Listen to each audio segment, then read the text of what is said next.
play right, cause they can't miss. All about the game, that's a cold switch. Serving up the truth, call it ruthless. Tune in and get your fix from Blake and Vish Sports. Grant's favorite topic, the Trey Lance conundrum. And I wouldn't say it's a conundrum, but for whatever reason, it's a topic of conversation daily with the 49ers. And Kyle Shanahan always gives good answers to make sure that the conversation stays alive. Like, oh, I don't play him when I play him, or I was planning to play him, then I didn't play him, or he's a backup quarterback. So if we play the backup, all of that. And Grant just loves those answers, don't you, Grant? But Yeah. we know that Grant's got a lot to say on this topic, so I'm going to stop previewing it. I'm just going to ask Grant straight up. How much do you think Trey Lance will play against the Packers? It's possible he won't play at all. This is a very strange situation. Tell me if you guys disagree. I think Kyle Shanahan would like to play Trey Lance. That's why he had him in the first drive of the first game of the season twice. That's why the first touchdown pass went to Lance. I just don't think the locker room's as enthusiastic about it. Clearly Jimmy doesn't like it, and I think the locker room likes Jimmy. I think most of the locker room's in Jimmy's corner. And I don't know how popular the Lance package was against the Lions. Like, the touchdown pass may have been unpopular, the fact that it didn't go to Jimmy. And then the 3 runs, no one seemed that excited to execute those plays. I mean, they didn't work at all. And then you didn't see him week 2. So I wonder what it's going to take for Lance to get on the field. I don't think he's going to be in the first 15 plays like he was week 1. I think Kyle's going to have to convince the team that they need Lance. And I don't think he's done that yet. He is doing the bare minimum to win games. He's holding back on offense. His game plans aren't creative. He's not really using Ayuk. He's not really using Kittle. I don't know if he's playing mind games. He's keeping Jimmy's numbers looking good. Like, if a team just checked the box score and wanted to trade for Jimmy, they might think he's looking good right now. But everyone knows it's more like Kyle in the yards after the catch. So I don't know. I mean, I think Kyle may want to go to Lance, but unless Jimmy falls behind, he may not be able to. And I don't really have much hope for the Packers in this game. This may be something that happens more next week against the Seahawks. What do you think?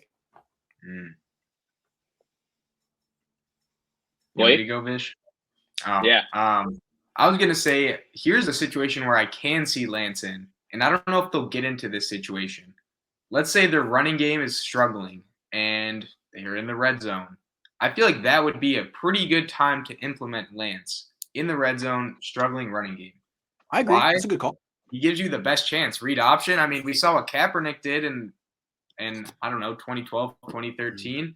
And the Packers, their edges do not play the best contain against the run and don't really do good against mobile quarterbacks like most defenses. So I really think in the red zone or even at any time they need like a crucial drive and the running game's not working, that's where you insert Trey Lance and he gives you that we don't know what they're going to do with him because we haven't seen him out there. I think that's the Trey Lance situation. I don't know if they'll get into a situation like that, but if they do, I think that's where he can be inserted and being really, really effective. So Blake, I actually, before I give my answer, I'm going to disagree with you. And the only reason I'm going to disagree with you is I thought that moment came like 4 different times in that Philly game, and they didn't insert him. In terms of how much I think he's going to play against the Packers, I think more or less it's going to be similar to Detroit. I think we're going to see 5 to 6 snaps, and I think that's going to be about it. And I think it's a little bit, I hope it's not the case because Mina Kimes posted the great stat earlier today. The Packers defense gives up 9.2 yards per carry outside the tackle. Let that sink in. 9.2 yards. It's almost a first down. The name of this game is getting to the edge because the Packers, like you mentioned, they're not good at containing the edge, and they don't have speed on their defense to be able to run down ball carriers outside of the tackle box, right? I mean, it's pretty clear. Their linebackers don't have, they don't have a Levante David, an Eric Kendricks, a Fred Warner, a guy who can just run sideline to sideline and run down ball carries. So to me, that's problem number one. Two, I think the biggest thing I've noticed with the 49ers offense, and it's a little bit because of the stack of injuries and the fact that Ayuk doesn't seem to be that involved, is the fact that they're not dynamic. Right. They have one dynamic player on their offense without Raheem Mostert, with if Kittle gets double teamed and if Ayuk's not being used, then that's Deebo Samuel. And that's where I question, like, I think that the most dynamic player on this offense is just didn't play a snap against Philly. Trey Lance is dynamic. He brings a dynamic element to this offense because he's an explosive athlete. He's a very explosive athlete. He's more explosive athlete than Mo Sanu, or Juwan Jennings, or those kind of guys who are on there, who are receivers on this roster. He's just flat out a more explosive ball carrier than them. So he might be more explosive and have better run vision than Elijah Mitchell, who to me leaves a lot of yards on the field. Like the Detroit game, to me, Raheem Mostert runs for 220 yards. Elijah Mitchell ran for 105. So I think there's a lot of elements like that where I think that Trey Lance, from that standpoint, should be used a bit more just because he can bring that dynamic element. I mean, this idea of using him like Taysom Hill, right? I hate it. I voiced how much I hate it. They kind of used him in the Taysom Hill sense week 1. Sean Payton brings Taysom Hill on at times, like Blake said, to bring a more dynamic element to an offense that might be a little stagnated, or the offense is flowing and you want to give them that quick change of pace as you're moving with pace so that they're already struggling to react with the Drew Brees stuff, and then you just pile it on with the Taysom Hill stuff. So, I mean, I expect him probably to play 5 to 6 snaps. I just think that's the way it's going to be. It's unfortunate to me that that's how it's going to be, because I do think that his explosive element, given that the Packers struggled to stop the run on the edge, could have a great impact on this game. But I just see that, like Grant said, I just think it's trending, and I think they've made it pretty clear that they're going to ride Jimmy for however long. And I just think that that's how it's looking right now. And I don't know. Go ahead, Grant. Sorry. They're going to ride him till the wheels fall off. I think there's pushback from the team to play Lance. And so I don't know what's going to happen. I wouldn't expect to see Lance in the first quarter or the first drive. Like, they're probably going to call a shot play for Jimmy. And if he doesn't throw it, if he misses it, then maybe Kyle can look to, Kittle and be like, can we give the kid a chance? Are we good now? Like, are you ready? You ready to give the kid a chance? I mean, because we could just keep throwing you screens the rest of the year if that's what you want. I feel like Kyle is in a very tough position. I'm not going to say he doesn't want to play Trey Lance. He drafted him. But I think it's pretty clear what the locker room wants, so he has to get them seeing it the way he does. And so far, they're 2-0. But this is going to be an interesting game. And if they fall behind early, is that the right time to insert Lance? Oh, my God, we're down 10-0. Lance, save us. That's not really how you want to use him, right? I don't think. No. That's not a good way to – Probably not, no. We didn't trust you, but now we need you to save us. Like, probably not. So I think if they lose this game, it'll be interesting to see what happens next week. But this is Jimmy's game. He's beaten them before. He thinks he can beat them again. Go out and do it. Throw down the field, man. Throw down the field. I think this game theoretically should be a little bit like Detroit for Jimmy, because Jimmy's not going to have any pressure. He's going to have clean pockets. He's going to get the opportunity to sling it. I mean, Blake, do you see it any differently?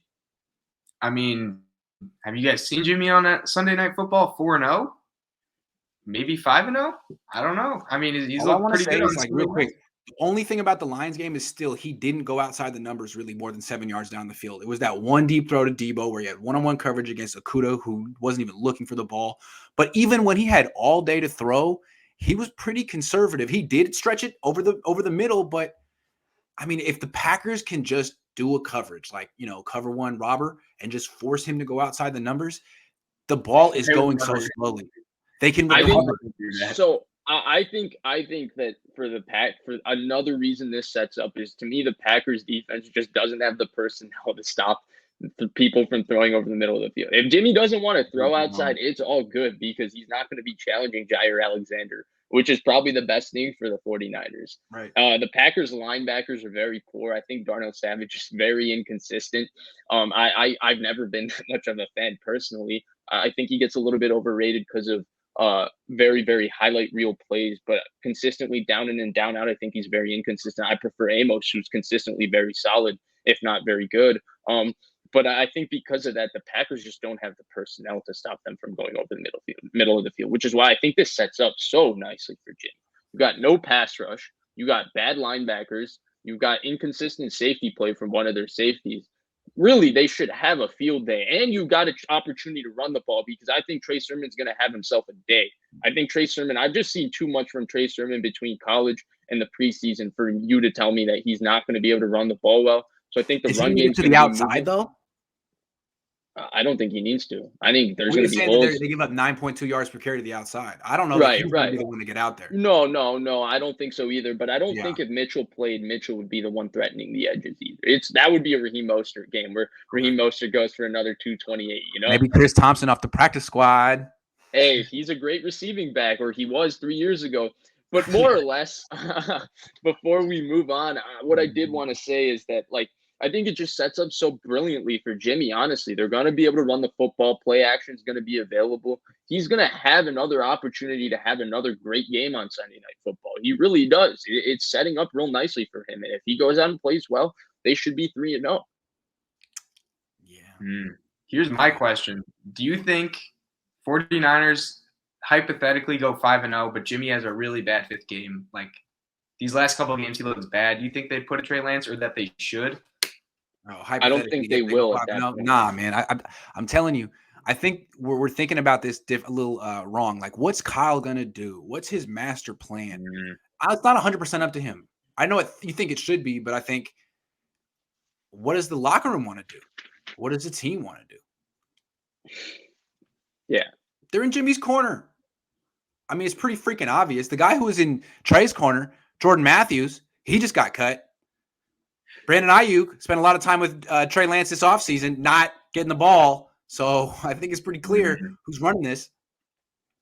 Young James. What a coup. I think without a further ado, I think we should move on to questions before Grant starts to get real conspiracy theory. That's usually for Saturdays. Come on, Grant. Have you guys seen the show Better Call Saul?